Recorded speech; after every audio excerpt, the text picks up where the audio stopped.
আলহামদুলিল্লাহ, সমস্ত প্রশংসা, সমস্ত তারিফ, সমস্ত গুণগান মহান রব্বুল আলামিনের জন্য, যে মহান রব্বুল আলামিন আমাদেরকে এই শীতের দিনে আল্লাহ রব্বুল আলামিন আমাদেরকে পবিত্রতা অর্জন করে আল্লাহর ভয়ে, আল্লাহর ভীতিতে, আল্লাহকে সন্তুষ্ট করার জন্য আমরা আজকে জুমার নামাজে এসেছি।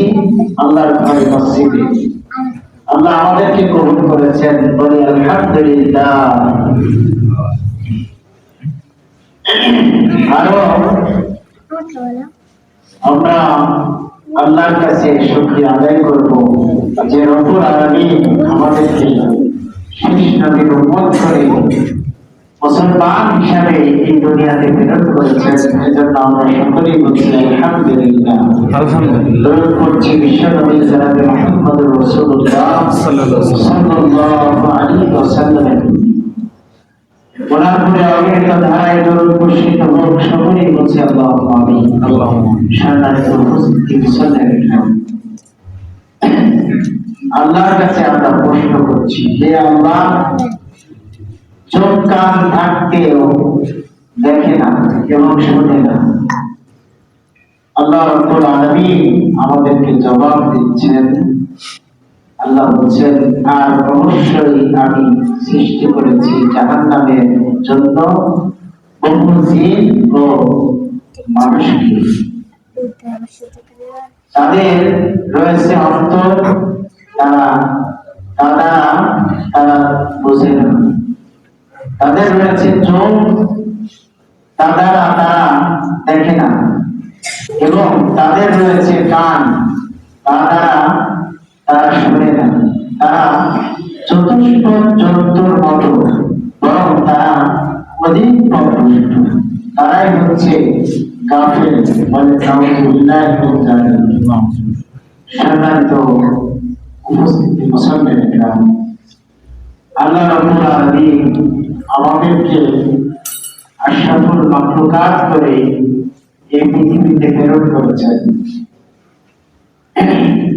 এখানে আমরা সমস্ত সৃষ্টির সেরা বলি আলহামদুলিল্লাহ।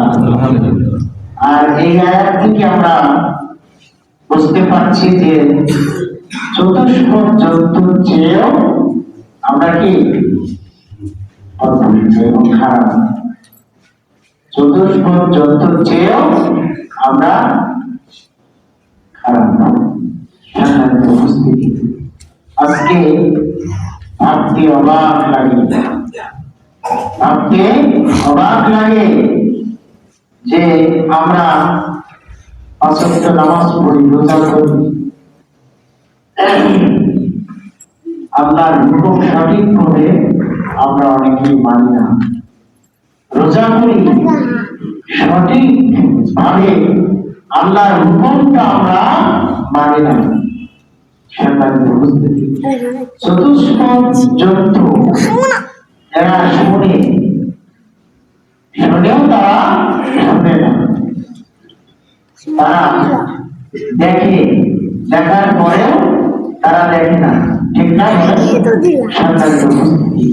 আপনি বলবেন ওটা খেয়েও না, ও তাকাবে, শুনবে, তারপরেও ওটা তারা খেয়ে নিচ্ছে। ঠিক না? সাধারণত উপস্থিতি।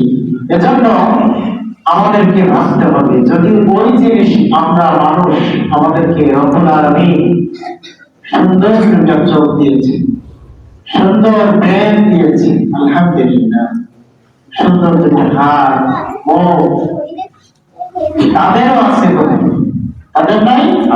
জন্তুরও আছে, চোখ, কান, মুখ সব কিছুই আছে। তারপরে তারা জন্তু।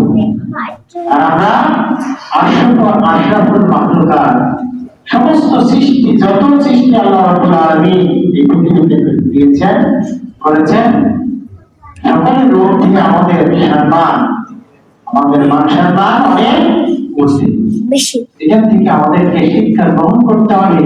আল্লাহ এমনি বলে দেননি যে চতুষ্প জন্তুর চেয়েও ওদের মতো অথবা ওদের চেয়েও। এজন্য আল্লাহ রাব্বুল আলামিন আমাদেরকে বিবেক বুদ্ধি সম্পন্ন করে এই পৃথিবীতে পাঠিয়েছেন। আমরা এটা দ্বারা ভালো মন্দ সবকিছু বাছাই করে নেব এবং যে রব আমাদেরকে সৃষ্টি করলেন ওনার কথা মতোই আমাদেরকে চলতে হবে। যদি আমি মনে করি আল্লাহ পাঁচ ওয়াক্ত নামাজ আমাদের জন্য ফরজ করেছেন, আলহামদুলিল্লাহ আলহামদুলিল্লাহ, এটা যদি মনে করি যে না আমার জন্য পাঁচ ওয়াক্ত নামাজ ফরজ করেছে, ঠিক আছে, আল্লাহর হুকুম এটা আমি পালন করব না, সে আল্লাহ বান্দা থাকতে পারবে না, পারবে না। সে বলা হয়েছে যে নামাজ পড়ে সে মুসলিম আর যে নামাজ পড়ে না সে কাফের। এখন কোন দিকে যাবেন? আমরা এখানে যারা আছি আমরা কি আল্লাহর হুকুম মানি? যদি আমরা আল্লাহর এই কথাটা সঠিক হয়ে থাকে তাহলে আমরা তো মুসলমান থাকতে পারলাম না। তাহলে আমাদেরকে কোথায় যেতে হবে? যেতে হবে জাহান্নামে। এটা আমাদেরকে অবশ্যই খেয়াল করতে হবে। আমাদেরকে জাহান্নামে যেতে হবে। আল্লাহ চাইলে মাফ করেও দিতে পারে, সেটা আল্লাহর ইচ্ছা। আমি জানে শুনে জাহান্নামে যাব বলেন? যাব না। এজন্য জাহান্নামের আগুন থেকে আমাদেরকে বাঁচতে হবে আল্লাহর সঠিকভাবে হুকুম মেনে। যদি আমরা হুকুম মানতে পারি তাহলে আমাদেরকে আল্লাহ রাব্বুল আলামিন জান্নাত আমাদেরকে দিবেন ইনশাআল্লাহ। বহু জিন ও মানুষকে এই জাহান্নামের জন্য তৈরি করেছে। তাদের অন্তর, তাদের মন মানসিকতা ওইভাবেই তৈরি হয়েছে আল্লাহর হুকুম না মানার জন্য। আল্লাহর হুকুম তারা মানবে না, আল্লাহর যে নির্দেশ সেটা তারা পালন করবে না। জিন এবং মানুষ দুইটাই এটার মধ্যে আছে। এজন্য আমরা কোন দিকে যাব? আমরা আল্লাহর হুকুম পালন করে জান্নাতে যাব না আল্লাহর হুকুম না মেনে জাহান্নামে যাব? এটা আমাদেরকে নিজেকেই সিদ্ধান্ত নিতে হবে। আল্লাহ আমাদেরকে হেফাজত করুন, সকলে বলছি আল্লাহ আমিন। আমরা যদি এভাবে জাহান্নামে হয়ে যাই আল্লাহর কিছু যায় আসবে না, জান্নাতে গেলেও আল্লাহর কিছু যায় আসবে না। এজন্য আমাদেরকে জান্নাত পেতে হবে, শান্তির জায়গা। আমরা দুনিয়াতে অল্প সময়ের জন্যই খুঁজতে থাকি, তো আখিরাতের অনন্তকাল আমাদের অপেক্ষা করছে। সেখানকার জন্য আমাদেরকে কতটুকু এরেশনি হওয়ার দরকার একটু লক্ষ্য করতে হবে। আল্লাহ আমাদেরকে হেফাজত করুন, সকলে বলছি আল্লাহ বিসমিল্লাহির রহমানির রহিম। أم تحسب أن أكثرهم يسمعون أو يعقلون إنهم إلى كالأنعام بل هم أضل سبيلا। তুমি কি মনে করো যে তাদের অধিকাংশ লোক শুনে অথবা বোঝে?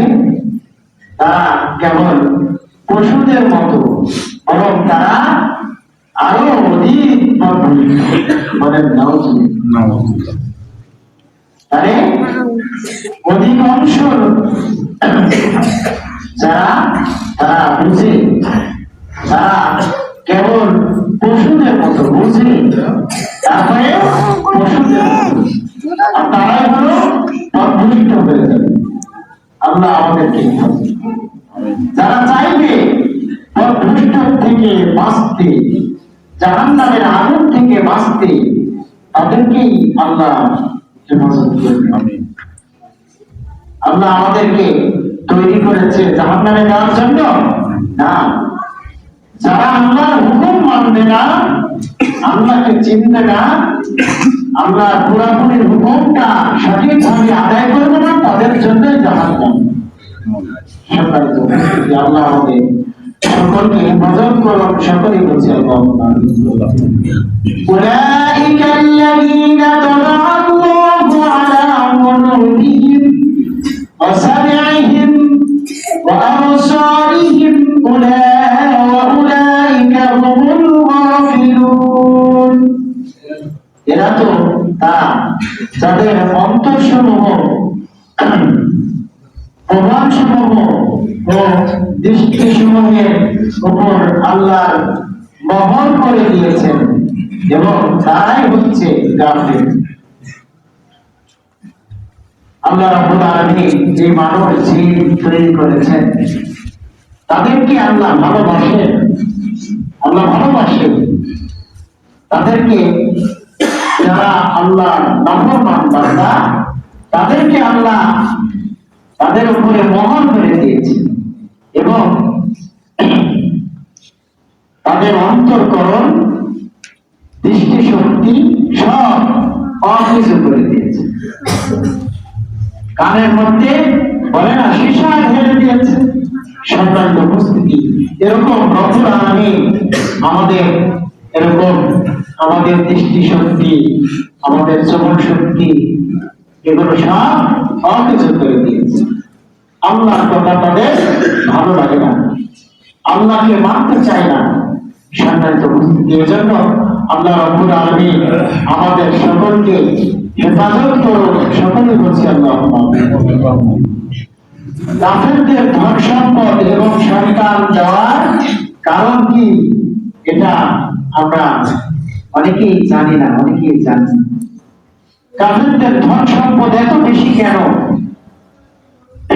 তাদের সন্তান সন্ততি অনেক বেশি কেন, এটা আল্লাহ রাব্বুল আলামিন কাছে জবাব আল্লাহ দিচ্ছেন। ওয়ালা তুজিবুকা আমওয়ালুহুম ওয়া আওলাদুহুম ইন্নামা ইউরিদুল্লাহু আন ইউআযিবাহুম বিহা ফিদ দুনিয়া ওয়া তাযহাবা আনফুসুহুম ওয়া হুম কাফিরুন। আল্লাহ রাব্বুল আলামিন বলেন, আর তোমাদেরকে যেন মুগ্ধ না করে তাদের ধন সম্পদ ও সন্তান সন্ততি। আল্লাহ এর দ্বারা কেবল তাদের দুনিয়ার জীবনে আযাব দিতে চান এবং কাফের অবস্থায় তাদের জান বের করে দিবেন। সম্মানিত উপস্থিতি, আল্লাহ রাব্বুল আলামিন কাফের মুশরিক বেঈমানদের যে ধন সম্পদ, এটা দেখে আমাদের আফসোস করার কিছুই নেই যে আমাদেরকে দেয় না কেন। আমরা মুসলমান, আল্লাহকে মানি, পাঁচ ওয়াক্ত নামাজ পড়ি, আল্লাহর হুকুম মানি। আল্লাহ রাব্বুল আলামিন কাউকে ধন দিবেন, কাউকে দিবেন না। কাউকে দিয়ে পরীক্ষা করবে আর কাউকে না দিয়ে পরীক্ষা করবে। কাফের মুশরিক বেঈমান তাদের ধন সম্পদ, সন্তান সন্ততি তাদেরকে কোথায় নিয়ে যাবে? জাহান্নামের মধ্যে নিক্ষেপ করবে। বলেন নাউজুবিল্লাহ। সম্মানিত উপস্থিতি, তবে আল্লাহ রাসূল সাল্লাল্লাহু আলাইহি ওয়াসাল্লামের সম্পদ ছিল, ওনার সাহাবা আজমাইনদের সম্পদ ছিল, অনেক মুসলমানের সম্পদ আছে এবং ছিল।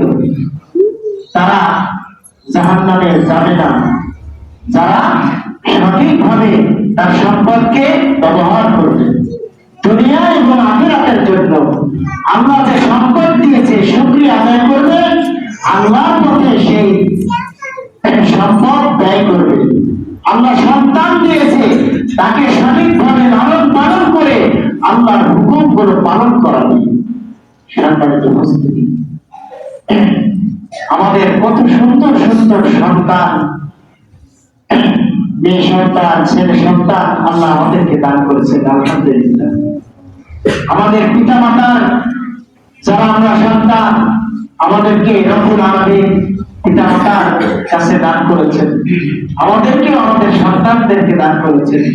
এইগুলোকে যদি আমরা আল্লাহর পথে খাটাই, আল্লাহর দিকে আল্লাহর হুকুমগুলো সঠিকভাবে মানাই, তাহলে এই সম্পদ, এই সন্তান সন্ততি আমার কাল কিয়ামতের মুসিবতের সময় নাজাতের কারণ হয়ে যাবে ইনশাআল্লাহ। সম্মানিত উপস্থিতি, এজন্য আল্লাহ রাব্বুল আলামিনের ধন সম্পদ কাফের মুশরিককেও দেয়, মুসলমানদেরকেও দেয়। সেইগুলো আমরা যদি সঠিকভাবে আল্লাহর হুকুমের দিকে তাকাই খাটাই, তাহলে অবশ্যই আল্লাহ আমাদেরকে জান্নাত দিবেন ইনশাআল্লাহ। কাফের মুশরিক বেঈমানদের সম্পদ, অর্থ সম্পদ তারা মুসলমানদেরকে প্রতিহত করার জন্য, ধ্বংস করার জন্য তাদেরকে ব্যয় করে, আর মুসলমানরা ইসলামের জন্য ব্যয় করে, দান খয়রাত করে ঈমান সহকারে। আর কাফের মুশরিক বেঈমানরা দান করে, তাদের ঈমান নাই। কোটি কোটি টাকা যদি তারা দান করে, ঈমান ছাড়া তাদের দানের কোনো এক পয়সাই মূল্য নেই। সম্মানিত উপস্থিতি, আল্লাহ আমাদেরকে দয়া করেছেন, মায়া করেছেন, আমরা সকলেই আল্লাহর পথে, আল্লাহর হুকুমের দিকে আমরা আমাদের সন্তান, আমাদের সম্পদ এগুলোকে আল্লাহর পথে খাটাবো। আল্লাহ আমাদের সকলকে তৌফিক দান করুন। সকলে বলছে আল্লাহুম্মা আমিন। আল্লাহ আমাদের সকলকে আল্লাহর হুকুমগুলো সঠিকভাবে মানার এবং জানার জন্য আমাদেরকে তৌফিক দান করুন। সকলে বলছে আল্লাহুম্মা আমিন। ওয়া আখিরু দাওয়ানা আলহামদুলিল্লাহি রাব্বিল আলামিন।